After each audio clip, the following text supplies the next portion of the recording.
ค่ะก็ได้ยินว่าคุณยายนี่ฝัน ฝัน ค่ะ ตัวล่ะ ฝันจังไดค่ะ คุณยาย โอ้ฝันแล้วพันไปหาปลาบ่มันบ่ได้ผู้เฒ่าเลิกปลาให้ยาย โอ้ ยายก็เอาน้ำเหล้า จักโตคุณยาย 2ตัว 2ตัว เออ ผู้เฒ่าทั้งใดมา โอ้เพิ่นมาแต่ทางผีมาแต่ทางหน้าเพิ่นบ่ได้มาทางเก่าเลยเพิ่นมาทางนี้ ค่ะ เออ เป็นเจ้าที่ว่าจัก ว่าบ่ เนาะ ว่าบ่ได้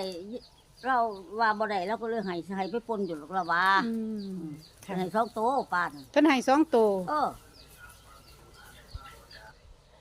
คุณยายสิตีตัวเลขตัวใดค่ะ ห่วย คุณยาย ตีตัวเลขเนาะคันยายตีเนาะสมมุติว่ายายตียายก็มัก8 2 9กับ8 0เท่านั้นแล้วยาย ค่ะ ตี 829กับ80 เออ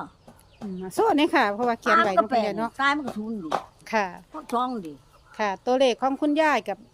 8298ก็เป็นปลา2นี่ก็เพิ่นเอาให้2ตัวเก้าก็เป็นผู้เฒ่าเนาะคุณยายเนาะ เออ ค่ะ829 งาม 80ค่ะ เด้อ ค่ะวันที่ ตัว 16 มีนาคม พศ 2569 ค่ะ เอาไปเป็นแนวทางเนาะค่ะ